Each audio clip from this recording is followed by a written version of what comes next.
Hola, ¿qué tal? Buen día. En este momento vamos a abordar el tema de los tipos de pérdidas auditivas o bien las hipoacusias. ¿Qué tipos de pérdidas auditivas hay? ¿Cuáles son? ¿Cómo se clasifica? ¿Depende de qué?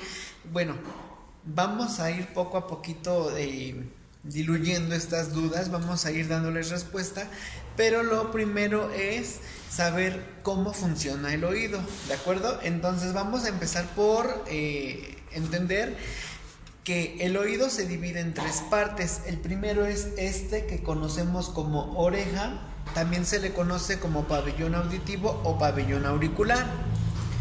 Este pabellón auditivo tiene la función de captar las vibraciones, las ondas vibratorias que hay en el aire, y estas vibraciones lo que van a hacer es entrar. Funciona un ejemplo muy simple, digamos, es como esas antenas grandes que hay en algunos edificios. Lo que hacen es, bueno, captar, lo que va a hacer es captar las vibraciones que hay en el aire. Bueno, antes de continuar vamos a decir que el oído se divide en oído externo, oído medio y oído interno. El oído externo, una de sus partes es el CAE, que es el conducto auditivo externo. Este va a conectar hacia el oído medio. El oído medio, ya una vez que el oído externo capta esas vibraciones, las conduce a través del CAE hacia el oído medio. Es aquí cuando la membrana timpánica, esta es como la división, la membrana timpánica hace la división donde es una caja timpánica, y dentro de esa caja timpánica inicia donde se encuentra esta membrana, hay unos huesecillos que son tres, no son huesos, no son huesitos, son huesecillos, y ya todos sabemos los nombres, que son yunque, estribo y martillo. Ahora bien, vamos a tener, cuando estas vibraciones tocan la membrana timpánica, empieza a vibrar. Estas vibraciones se van transmitiendo pues a través de estos tres huesecillos. La función del oído medio es muy sencilla. Sí es seguir transmitiendo o enviando estas vibraciones, pero con la diferencia de que las amplifica. Esto es como les da como, digamos, a modo de catapulta, las toma y las avienta con mayor fuerza para que lleguen al oído interno. Una vez que están dentro del oído interno, lo que hacen es llegar a la cóclea. El oído interno, bueno, es un laberinto óseo, se le conoce como caracol, pero bueno, su nombre es la cóclea, y es un caracol que va dando vueltas, pero no es plano, va también como subiendo, subiendo, subiendo. Dentro de esta cóclea, dentro de este caracol, hay unas células ciliadas.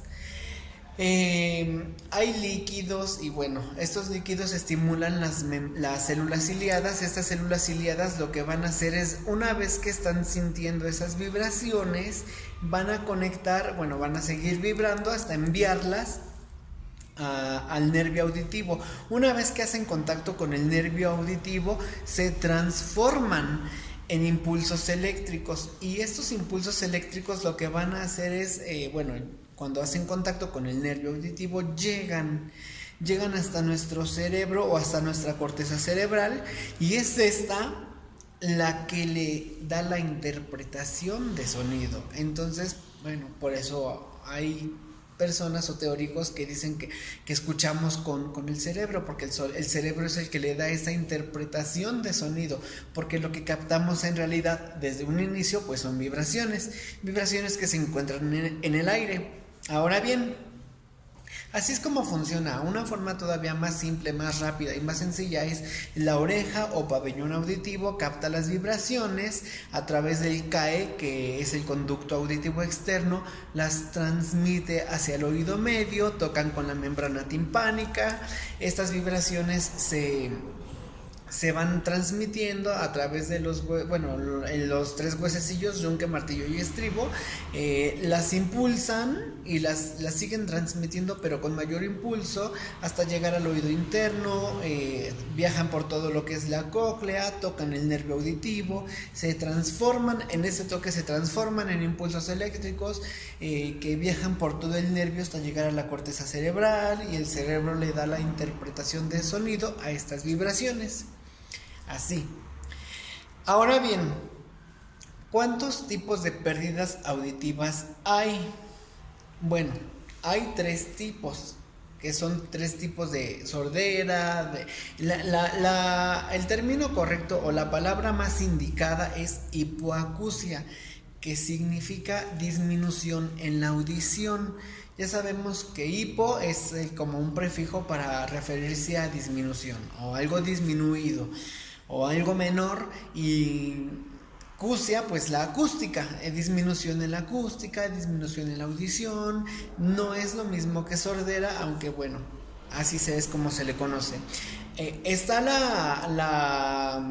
la conductual o conductiva, que también se le conoce como perceptual. Esta es principalmente cuando el daño se encuentra en el pabellón auditivo, o por ejemplo, una de las alteraciones que puede presentarse en la oreja es malformación. Esta malformación es conocida como microtia. Y esta microtia lo que hace es, o la oreja está mal formada, o no hay pabellón auditivo, o sí se formó el CAE, pero no hay el conducto, no hay cómo entre el sonido, y entonces pues no entran las vibraciones. O ahí puede ser, esa es la conductual o perceptual, es la misma. El daño puede presentarse tanto en oído externo como en oído medio. También hay, puede ser la neurosensorial o sensorineural, que es cuando el daño se encuentra en el oído interno, y puede ser un daño pues ya sea en la membrana basilar, en las células ciliadas, que es propiamente la cóclea. Puede ser algún daño de pronto en el nervio auditivo, o que la cóclea no esté funcionando como tal, que haya ausencia de líquido. Hay muchas variantes, muchas causas. Y la mixta es daño tanto en oído interno como en oído externo, o bien oído interno y oído medio, o bien los 3. Hasta ahí, es más o menos lo que podemos ir avanzando. Ahora bien,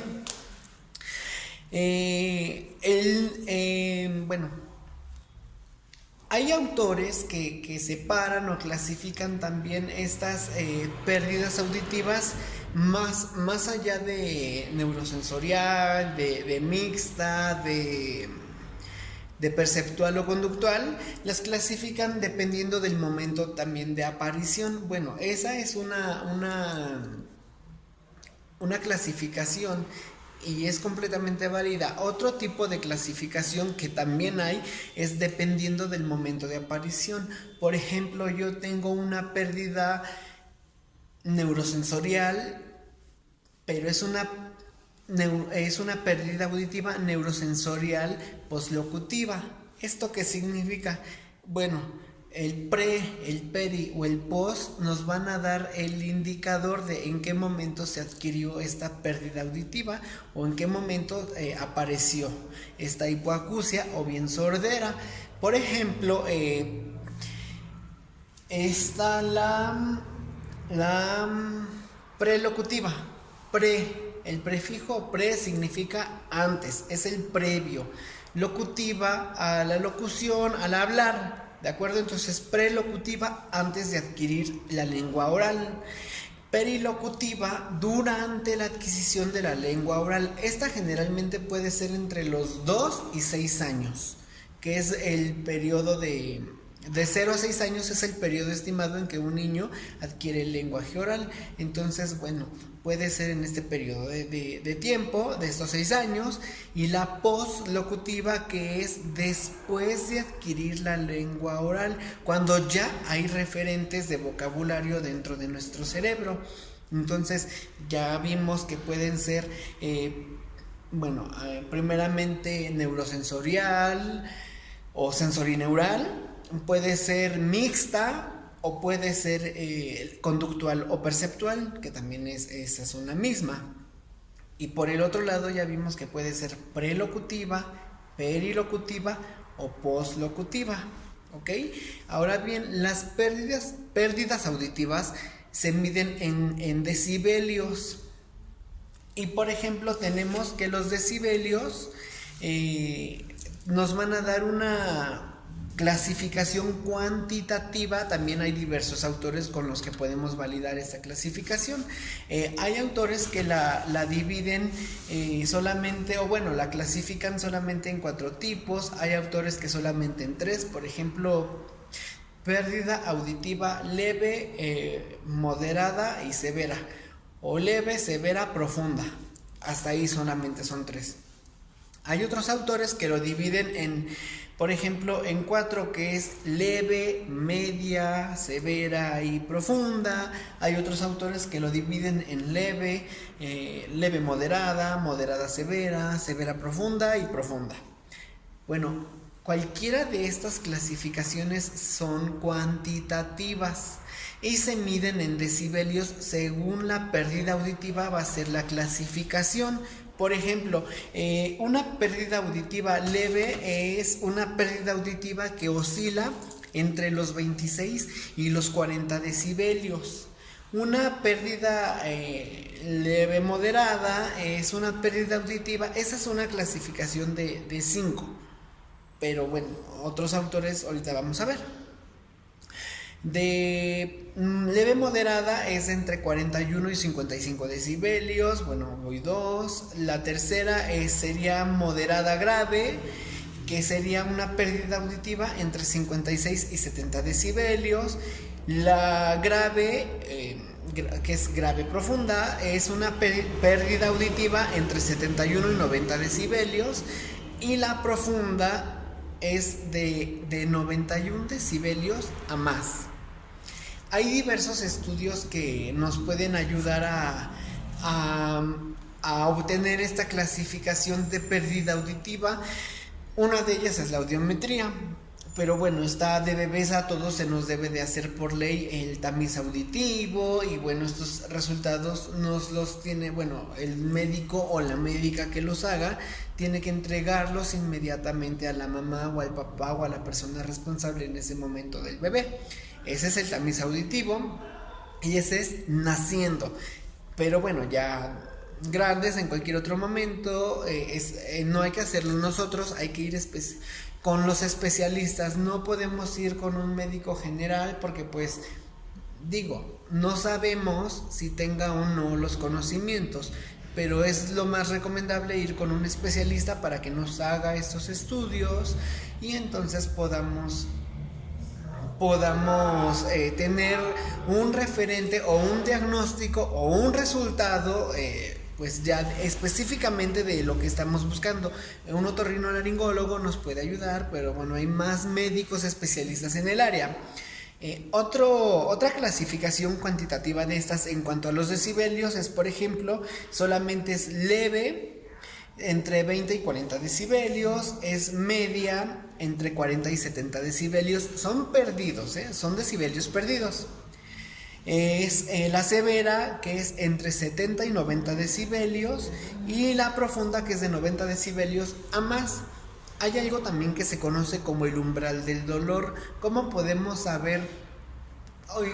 Mi umbral del dolor, me duele, todos lo tenemos. ¿Qué es? Sí, todos lo tenemos, y lo podemos detectar porque es ese punto en el que un ruido nos lastima. Por ejemplo, de repente tenemos los audífonos puestos y de repente empieza una canción, termina una canción y el sonido va disminuyendo paulatinamente, y entonces de repente le subimos más. Y la siguiente canción empieza con un sonido, digamos, de batería o de guitarra muy escandaloso, y ese golpe de sonido, me lastimo. A veces nos lo quitamos inmediatamente o rápidamente le bajamos el volumen. ese es el umbral del dolor. Ese momento, es ese punto en el que me lastimó. Es importante tener cuidado porque todos estos sonidos muy fuertes nos están lastimando, y si la exposición es constante, y además de constante son periodos muy largos de tiempo, pues claro que nos va a afectar a largo plazo. Ahora bien, bueno, ya vimos dos tipos de clasificaciones, hay más, pero generalmente son leve, moderada, severa, profunda. Y también algo que tenemos presente, casi no hay un sordo puro. Un sordo puro es aquel que por completo no oye, pero nada, ni sonidos graves, ni sonidos agudos, ningún tipo de sonido. Otra cosa que tenemos que tener clara, qué tipo de ayudas podemos pues proporcionar, o si nosotros somos los que presentamos la hipoacusia, qué tipo de ayudas puedo usar o conseguir. Bueno, existen los auxiliares auditivos, que son esos que vemos así en las orejas cuando de repente vemos personas y ay, mira, tiene alguna oreja. Esos son los auxiliares auditivos. Hay muchísimos modelos, hay muchísimas formas, y bueno, esos tienen que calibrarse, funcionan con una pila, tienen su antenita también que recibe las ondas vibratorias, las envían, las amplifican y las envían a nuestro oído interno, donde bueno, ya hace contacto con el nervio auditivo y bueno, se termina el proceso. Pero no todos los aparatos auditivos o auxiliares auditivos son recomendables. Esto igual, solamente un especialista nos lo puede decir. Por ejemplo, sí tiene que ser dependiendo de los resultados del estudio. ¿Por qué? Porque si yo presento una pérdida auditiva, digamos, moderada postlocutiva, pues no significa que el auxiliar ya me va a ayudar, o no significa, por ejemplo, fue prelocutiva, pero pues es una pérdida leve, no garantiza que el auxiliar auditivo me va a ayudar a adquirir el habla. Depende mucho pues de mi cuerpo, de todo, de mi percepción auditiva. ¿Por qué? Porque bueno, estos auxiliares, además de que se elaboran de forma personalizada y son dependiendo de los resultados de los estudios, se tienen que calibrar, se tienen que estar llevando con un especialista, porque tal vez me está detectando 5 letras consonantes y 3 vocales, pero por ejemplo resulta que la I, a pesar de ser una letra con un sonido agudo, la I, no, el auxiliar auditivo no me la está captando, y entonces yo nunca pronuncio la I, no sé que existe, si es que yo soy un hipoacúsico o un sordo prelocutivo. Y entonces, a ver, hay que ir con el especialista para que lo vuelva a calibrar. Ya. No, pues sí quedó, pero ahora no detecto la O otra vez. Y es importante no soltarlo. Es importante no soltarlo porque es para beneficio de una persona, de un niño. Hablando de otros tipos de ayuda referente a los niños, existen los implantes cocleares. No significa que porque yo soy sordo, mi niño es sordo, vamos a implantarlo. No funciona así. Primero se le tienen que hacer una serie de evaluaciones, varias pruebas para ver si el niño realmente es candidato, porque es una cirugía bastante peligrosa. Ahora bien, si el niño pasa todas las evaluaciones y resulta que sí es candidato a implante, bueno, a ser implantado, ya se le hace la cirugía, se le pone, tampoco garantiza que vaya a adquirir la lengua oral. ¿Por qué? Porque también depende de su organismo. Pasó las evaluaciones, pero al final de cuentas el cuerpo rechaza lo que no es propio del cuerpo, y si el organismo no lo recibe, no le va a funcionar, no va a ser viable aunque haya pasado las evaluaciones. Y por el otro lado, no significa que no le va a servir nunca. Pues no, porque también si no se lo ponen, pues ¿cómo? Es importante ser constantes en cualquier tipo de ayuda. Una terapia de lenguaje también es ayuda. No significa que porque no estoy usando un aparato, porque no estoy implantado, no me va a beneficiar, no. puede beneficiar, pero aquí también lo importante es la estimulación, la constancia, la perseverancia. O sea, es muy importante. A veces pensamos que no es así, pero todos estos factores influyen y bueno, influyen muchísimo al grado de que tal vez yo no tengo la forma de conseguir los auxiliares, pero pude pagar una terapia o pude conseguir una terapia gratis o pude meterlo al kinder o que conviva con otros niños, y eso puede estimular esta parte de la adquisición de la lengua oral. Otro tipo de ayuda, pues también claro, es de lectura, bueno, ya no más, bueno, no tanto como ayuda, pero está la lectura labial, la lectura labiofacial y otras situaciones. Y bueno, también la hipoacusia puede ser unilateral o bilateral, o la sordera puede ser unilateral o bilateral. ¿Esto qué significa? Que puede presentarse de un solo lado o de los dos lados. Puede ser hipoacusia leve poslocutiva derecha, bueno, derecha o no sé, otro tipo de pérdida auditiva bilateral. O solamente izquierda, depende, bueno, ya va a depender de la persona, de cómo se dio la situación, puede ser por enfermedad, puede ser por otras situaciones. Y bueno, esto ha sido todo. Pueden consultar hay muchísimos autores y teóricos que hablan sobre estas clasificaciones, consúltenlos, hay que tener higiene. Es muy cierto que no es recomendable el cotonete o el hisopo porque bueno, también lo que se dice mucho entre los doctores, que lejos de limpiar, empuja la cerilla. Y bueno, hablando de empujar la cerilla, otro dato antes de terminar ya por completo el video, existe también un sonido que muchas veces hay como un silbidito, ¿no? Por ahí, y volteamos a ver qué es lo que está silbando, si alguien más lo oye, y por pena no preguntamos, pero solamente nosotros somos quienes lo estamos escuchando. Este sonido se llama acúfeno. Y este acúfeno puede ser causado por muchísimos factores, pero entre los principales o los más comunes está, por ejemplo, la exposición a sonidos fuertes. Estamos platicando normal con otra persona y de repente ese silbidito. Y así de, empezamos y no, bueno, no hay que hacer eso porque también nos podemos dañar, simplemente ha de pasar.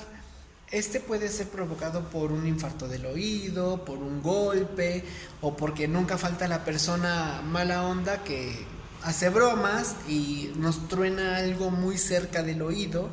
Eso es peligroso, muy peligroso, no lo permitamos. Y bueno, también con respecto a me zumban los oídos, no hay que estar expuestos a los sonidos, por ejemplo, en una fiesta o cuando salimos a bailar, que nos sentamos cerca de la bocina y parece que tiene un sonido que quieren que lo escuche todo el país, entonces salimos con los oídos zumbando muy feo. Eso también es muy peligroso, hay que tener mucho cuidado porque eso también puede causarnos el acúfeno, el dolor del oído. Ya sabemos que el dolor del oído pues también puede derivar en otras situaciones si no nos cuidamos. Y bueno, pues esto ha sido todo. Espero haber ayudado a diluir sus dudas, a salir de ciertas confusiones con respecto a este tema. Y bueno, también pues ya saben que pues estamos para ayudar en esta cadena, en este espacio, sí. Y bueno, ya una última cosa, no se queden con esto, investiguen. Es importante que investiguemos más, que sigamos aprendiendo, no nada más sobre las pérdidas auditivas, sino sobre lo que implica la cultura sorda, porque bueno, es un mundo dentro de este mundo, y si lo vemos de ese modo podemos aprender mucho, podemos ayudar, podemos aportar, podemos contribuir. Y ese es el objetivo, seguir aprendiendo, seguir avanzando, seguir ayudándonos entre todos, no quedarnos con lo que hay, ¿de acuerdo? Entonces, pues muchas gracias, hasta luego.